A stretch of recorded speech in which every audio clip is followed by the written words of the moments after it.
Le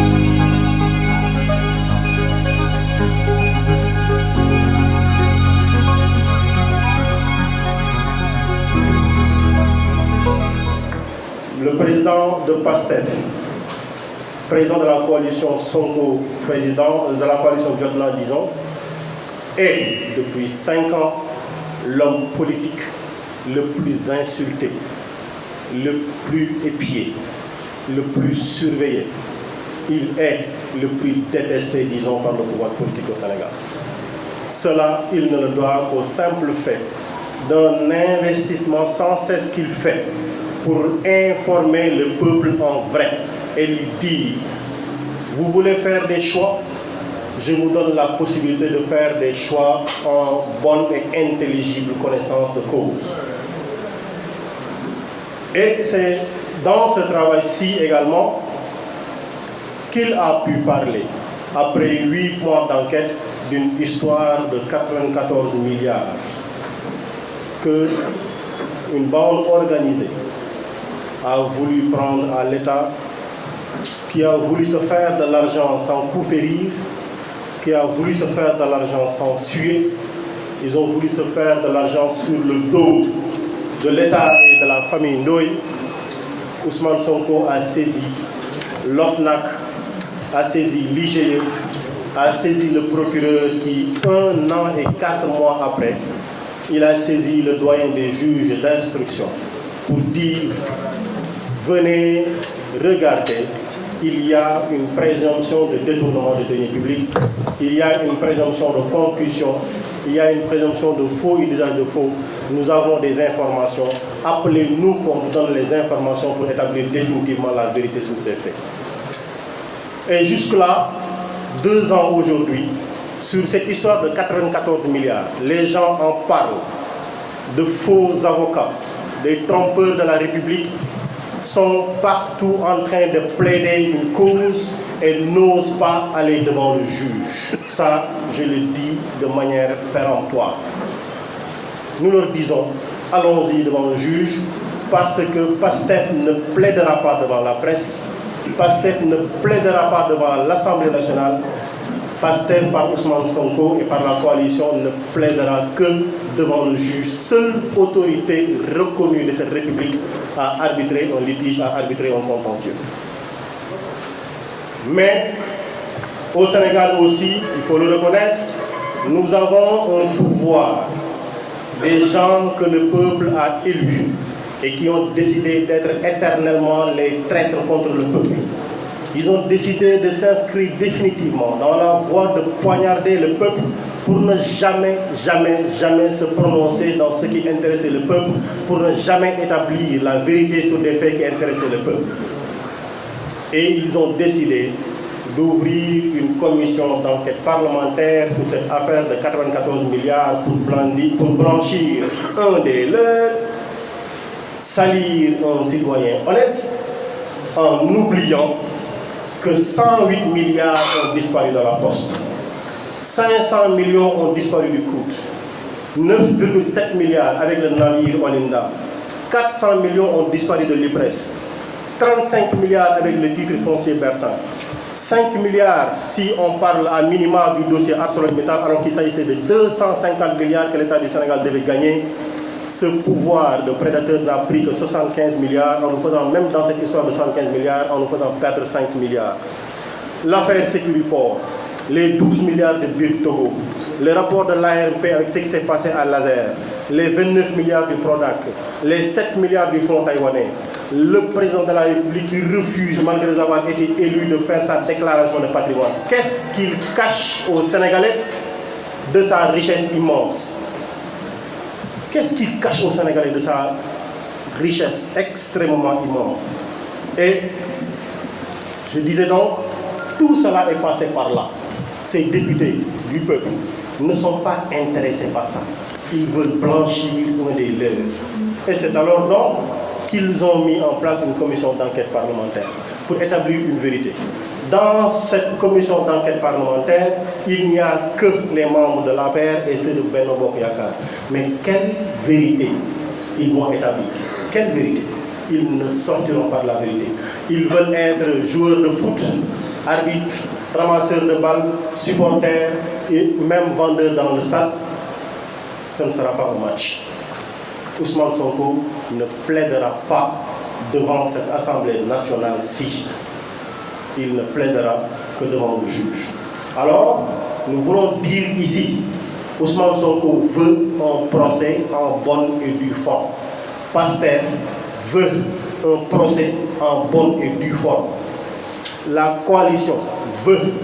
en bonne et due forme un procès. Et l'ensemble des patriotes du Sénégal veulent sur cette histoire-là un procès en bonne et due forme. Un point, c'est tout. Maintenant, cette histoire est l'occasion pour eux de parler d'une liquidation politique d'un adversaire décidément encombrant. Ils l'ont chassé de son travail en 2016. Le peuple a dit, nous vous envoyons à l'Assemblée nationale pour que vous parliez en notre nom et pour notre compte. Et c'est ce qu'il a fait jusqu'aujourd'hui. Élection présidentielle arrive, on lui donne 680 000 voix pour faire de lui le troisième à la course. Mais s'il s'agissait d'une élection de représentativité, il arriverait deuxième déjà. Le peuple a fait son choix. Mais ce que nous avons à l'Assemblée nationale, ces grands comédiens du vendredi soir, veulent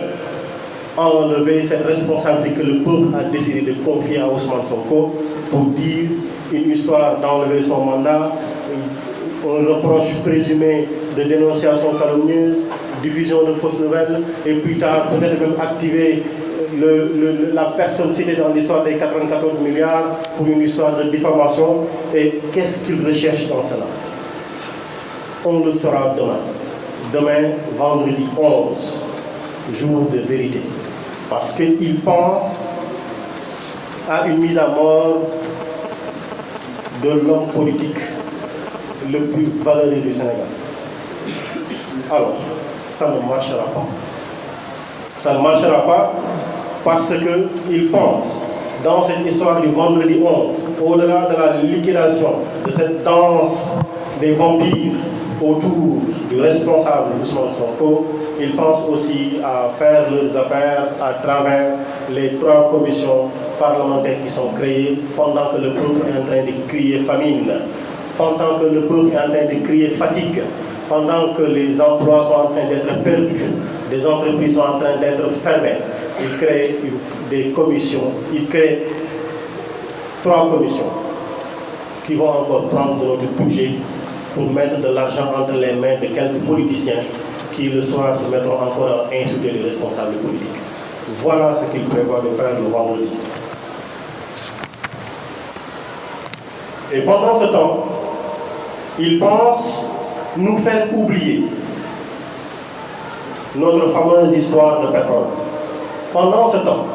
il pense nous faire oublier l'histoire de notre gaz qu'ils sont en train de vendanger. Pendant ce temps, il pense nous faire oublier que le fer de la Falémé est encore là, avec des conventions à la limite de la trahison contre le peuple sénégalais, à la limite de la trahison contre les intérêts du peuple. Voilà ce que ces danseurs, ces vampires du soir veulent faire contre ceux qui défendent les intérêts du peuple. Évidemment, nous ne l'accepterons pas, pour la bonne et simple raison que nous avons porté un combat jusque-là. Et celui, le seul autorisé à juger, le seul autorisé à donner son avis, à savoir le détenteur de la souveraineté populaire, le peuple, a fini de dire en 2017, Ousmane Sonko, nous sommes 38 000 avec toi. Il a fini de dire en 2019, Ousmane Sonko, nous sommes 680 000 avec toi. Et nous serons avec toi en 2024 à 2 500 000 personnes. Voilà ce que le peuple est en train de dire. Ils veulent nous empêcher de le dire, on va y arriver. Voilà pourquoi nous appelons les Sénégalais à faire face à ce complot, à cette instrumentalisation devenue systématique de la justice à des fins de règlement de comptes strictement politiques ou dans une logique d'élimination d'adversaires politiques du tout, pas du tout complaisant avec ce qu'ils sont en train de faire. Ce combat n'est pas celui simplement des patriotes de PASTEF. Il est le combat de tous les patriotes du pays et de tous bords. C'est le combat de tous les démocrates et de tous les citoyens et de justice. face à ces protagonistes qui se sont affranchis des règles minimales de bienséance démocratique et républicaine et du gentleman agreement qui doit être la norme entre acteurs en démocratie, la résistance est un devoir. Et nous allons utiliser l'ensemble des moyens admis et légitimes que la loi et les conventions signées par le Sénégal mettent entre notre main pour combattre contre ce que ces gens-là sont en train de faire. Je dis bien, nous allons utiliser l'ensemble des moyens que les lois de ce pays-là et les conventions signées par le Sénégal mettent entre notre main. Nous les utiliserons pour nous battre contre ce qui est en train de se faire. Ils veulent une mise à mort programmée d'un adversaire politique gênant. Mais ils sont en train de s'attaquer à l'espoir de milliers, voire de millions de Sénégalais. Et ces gens-là savent que c'est l'ambition noble d'un projet politique qui fait rêver les Sénégalais d'ici et de la diaspora qu'on cherche à tuer. Je termine par dire, le pâle visage de notre démocratie prendra un sac de coups si ça se réalise, mais ça ne sera pas la première fois, ce sera simplement la énième fois. Il y aura la énième fois. Vive la République, vive la démocratie, vive le Sénégal, est au combat. Merci. mbokk yi conférence de presse bi li ko waral mooy waxtaanaat ak askan wi waxtaanaat ak àddina si ci li nga xam ne mooy raam ay weer a ngi ay at a ngi te suba àjjuma ñi nga xam ne ñoom ñooy complot ñi nga xam ne ñooy nas ñu nar a def beneen jéego suba ca pencum ndaw yi réew mi assemblée nationale ñeenti at yii passé mun nañ wax ne ci wàllu yëngu-yëngu politique amul koo xam ne moom la ñu gën a saaga moom la ñu gën a seetantal moom la ñu gën a teg ci boppam ay tuuma yoo xam ne dara du ci dëgg que Ousmane Sonko, président Ousmane Sonko bi nga xam ne moo jiite parti Pastef jiite coalition Jotna te loolu amul dara lu ko waral lu dul taxawaayam moom ak ñu mu àndal ngir tabax beneen Sénégal ngir tabax beneen Afrique ba tey jii nii waa nguur gi seet nañ seetantal nañ enquête nañ dugg nañ fépp ci Sénégal pour gis kër mbaa suuf soo xam ne turu Ousmane Sonko moo ci nekk wala turu yaayam wala turu jabaram boobu ak léegi ay weer ay at ba jamono jii may wax ak yéen mënuñu génnee benn këyitu kër benn këyitu suuf ci Sénégal boo xam ne mun nañ ci jàng turu président Ousmane Sonko. taxawaayu président Ousmane Sonko moo jur loolu ma doon wax sànq mbeñeel boo xam ne foo ko àpp rek weesu na ko ndax taxawaayam. président Ousmane Sonko porté plainte ba tey jii ni ñuy wax ak yéen tribunal procureur yoon defagul li nga xam ne moom mooy liggéeyam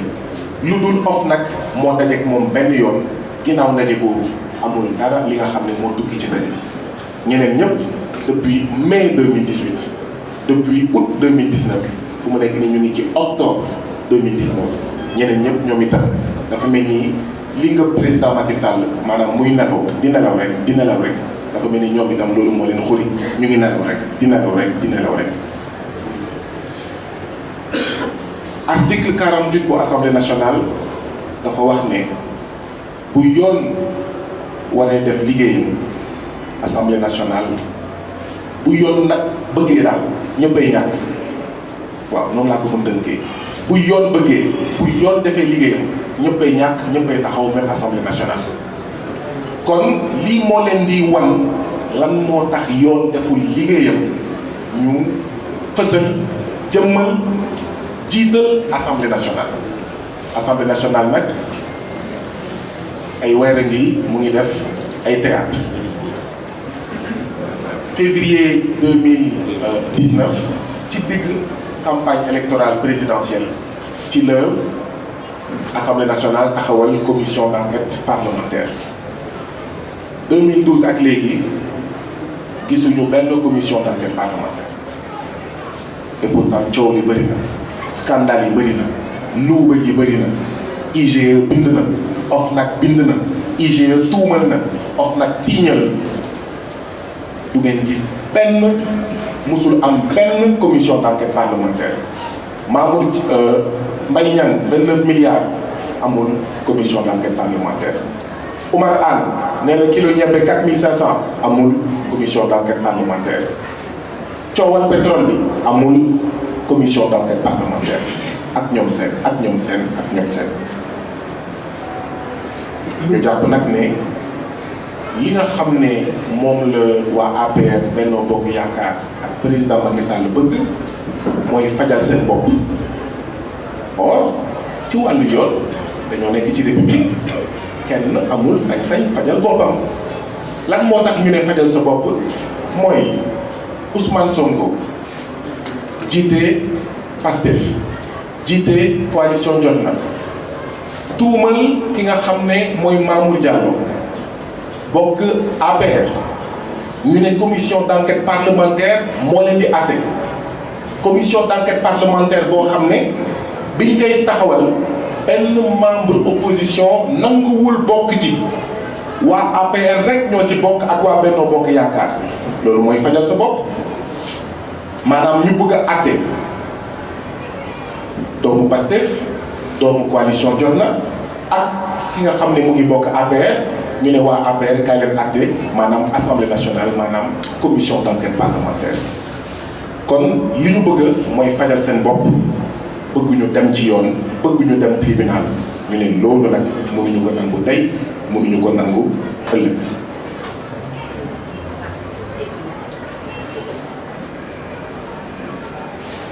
alors maa ngi def li ma mën foogoon naa sax ne sama baat dafa fort trop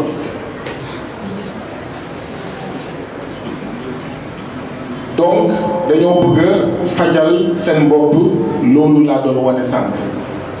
ne commission d'enquête parlementaire bi sax amul benn dignité mënuñu ko fulal ñun mënuñu ko faydal ndaxte képp kuy nitu dëgg nangu woo bokk ci commission d'enquête parlementaire boobu ñi ci nangoo bokk mooy ñi nga xam ne ñoo bokk APR ak Benno Bokk Yaakaar loolu lu muy wane mooy ñii bëgguñu procès mooy ñii bëgguñu tribunal mooy ñii bëgguñu dem fi nga xam ne foofu la maxane doonee benn ñii bëgguñu lu leer ñii bëgguñu askanu Sénégal xam li nga xam ne moom mooy dëgg bi ci coowal 94 milliards yi moo tax nag ñun waa Pastef ñun waa coalition Jotna ñu ngi naan dañoo bëgg procès dañoo bëgg dem tribunal dañoo bëgg dem fi nga xam ne foofu la mbaxane doonee benn nga bëgg président Ousmane Sonko wala nga ñàkk kaa bëgg ñun ñëpp war nañ ànd nangu ne bu dee dafa am ku tuumal nit xanaa kay yoon moo leen mën a àtte loolu même ñi nga xam ne dañoo bañ président Ousmane Sonko bu dee am na ku ko bañ même ñi nga xam ne d'accord ñu ak président Ousmane Sonko ci wàllu gis-gis politique war na mën am quand même consensus politique ci réewu Sénégal ci ne bu ñaari nit jotewee yoon moo leen di àtte nitu dëgg yi aji bëgg réew yi démocrate yi progressiste yi kilifa diine yi ñu ngi leen di ñaax ñu wax li nga xam ne loolu mooy dëgg lii di dëgg nag mooy bu ñaari nit jotee yoon moo leen war a àtte lii nga xam ne moo di ne président Ousmane Sonko ak ñi mu àndal dañoo tiital président Macky Sall ak ñi mu àndal. président Ousmane Sonko mu ngi amoon 37 000 voix ci élection législative yu 2017 ñu teg ci at ak genn wàll ca élection présidentielle bu février 2019 mu am 600 000 voix maanaam def ko multiplier par 20 li mu amoon ci élection législative ci at ak genn wàll. ñi nga xam ne nag ñoo ngànk nguur gi di ci noos di ko séddoo bukki bëgg ci moy bëgg ci des dañoo am tiitaange ci ne bu dee ci at ak genn wàll président Ousmane Sonko ak ñi mu ànd ñoo multiplier par 20 li nga xam ne moom la ñu amoon ci mois de février ci élection législative 2017 kon ci juróomi at kii nii moo nar a nekk président ñii nii ñoo nar a jiite réew mi te comme xamee wuñ leen caaxaan comme xamee wuñ leen tàppale dinañ yore réew mi ci anam bu mucc ayib dinañ seetantal dinañ génnee dossier yi nga xam ne dañoo yàqal askanu Sénégal dañoo luubal askanu Sénégal tiitaange googu rek moo ngëpp ñi nga xam ne ñoom ñooy président Macky Sall ak ñi nga xam ne ñoom ñoo fi nekk. président Ousmane Sonko nag ci njabootu aji bëgg réew yi nekk ci Sénégal mooy ki nga xam ne moom la baatam gën a kawe mooy ki nga xam ne moom la askan bi gën a xam moo tax ñu bëgg nag jël googu faagaagal ko moo tax nag ñu bëgg jël président Ousmane Sonko sàkkal ko pexe ñun nag ñu ne du fi amee tey du fi amee ëllëg ñun nag ñu ne président Ousmane Sonko kenn du ko laal wala boog ku ko fas yéene laal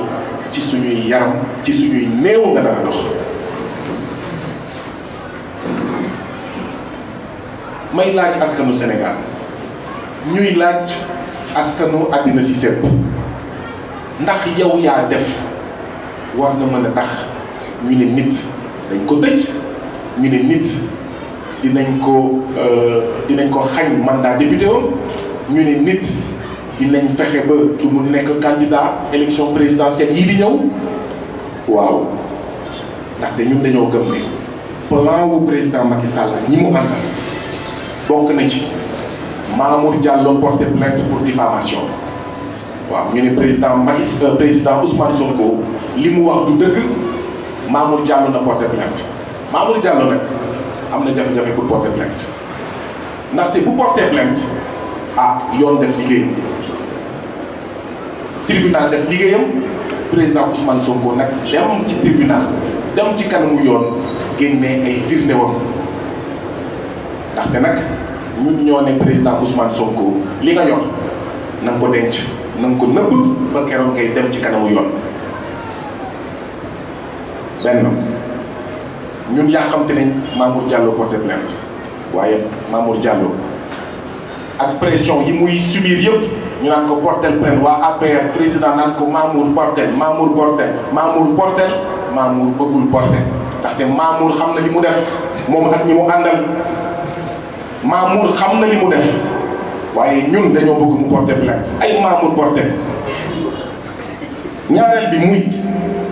dañoo bëgg a accuser président Ousmane Sonko diffusion de fausses nouvelles ñetteel bi mooy dañoo bëgg a accuser pour président Ousmane Sonko dénonciation calomnieuse waaye nag foog nga wane diffusion de fausses nouvelles maanaam xibaar yi mu joxe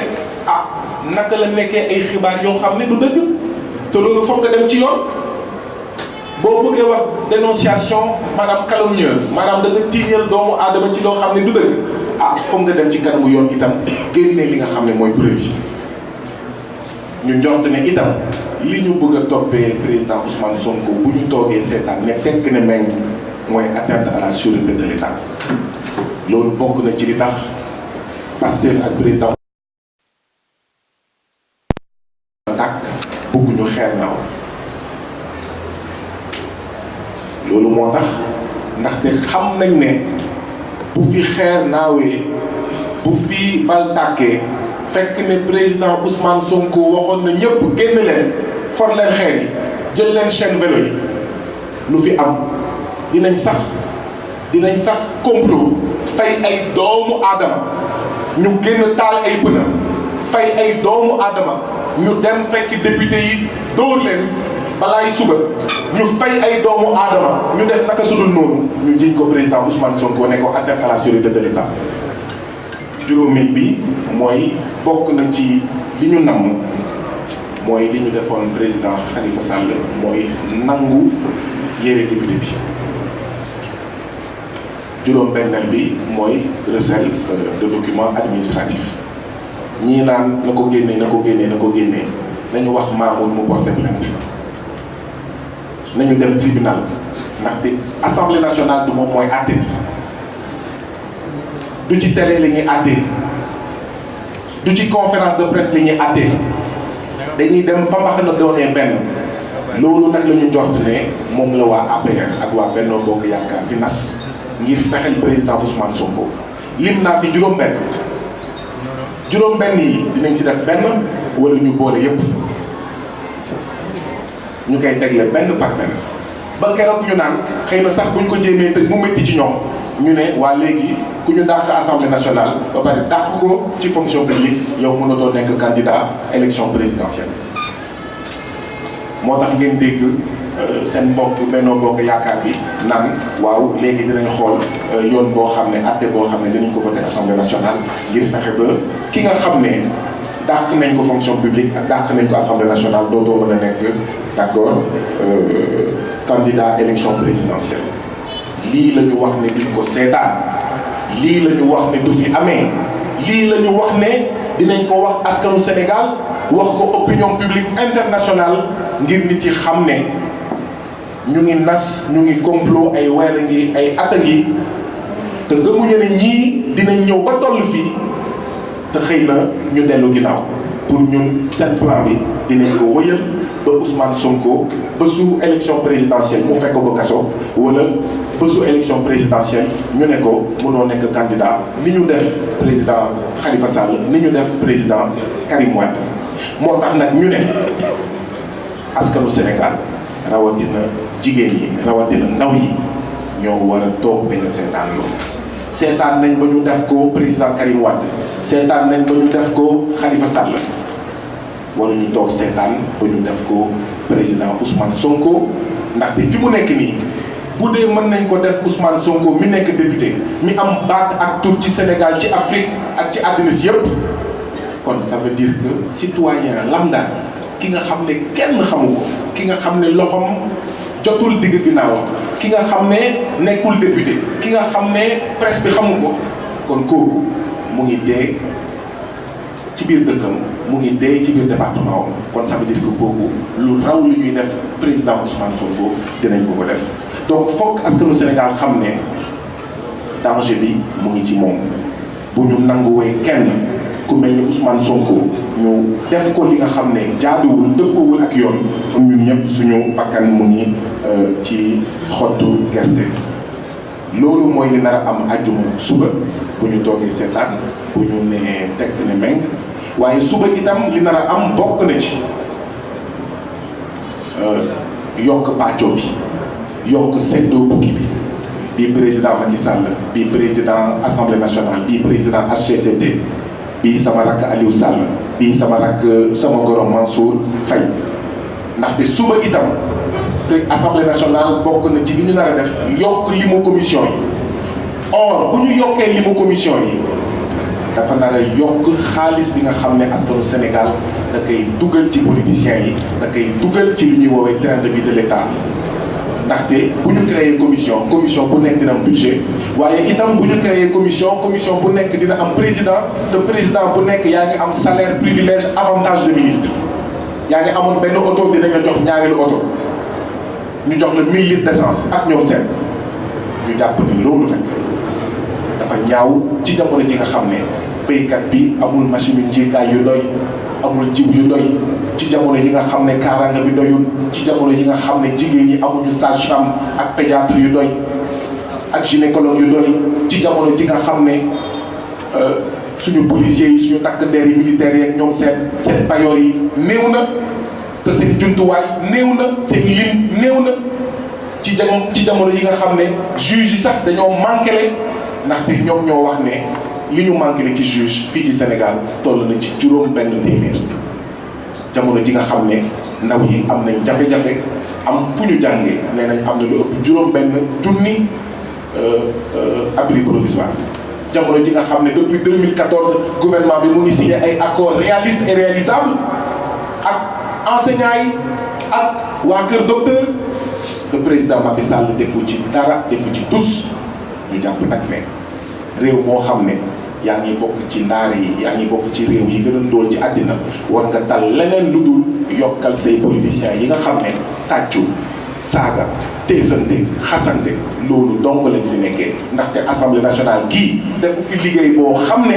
war naa mën a tax ñu ne nañu yokk commission yi fi may daanelee mooy bokk na ci liñ ci namm fexe ba askanu Sénégal bàyyi di laaj seen 400000 fexe ba askanu Sénégal bàyyi di laajte moomeelu askanu Sénégal ci am-amam moo xam zircon le fer pétrole gaz ak ñoom seen askanu Sénégal fexe ba fàtte ne mënuñu am réew bu mel ni Sénégal yàlla may ko alal bu dul jeex ba pare bokk ci réew yi gën a ndóol loolu tamit bokk na ci li nga xam ne moo tax ñuy jéem a faagaagal ñuy jéem a fexeel ki nga xam ne mooy président Ousmane Sonko. pesum kanam nag borom moo koy fajal boppam foofu lay daanelee pesum kanam borom moo koy fajal boppam lii ñuy def lii ñuy bëgg a def du président Ousmane Sonko lañ koy def liñ koy def mooy aji bëgg réew mooy patriote yi nekk ci Sénégal ñi ñu koy def mooy askanu Sénégal mi nga xam ne dafa namm génn ci ndóol namm génn ci sous-développement namm génn ci ñàkk ak jafe-jafe yi nga xam ne ci lay dundee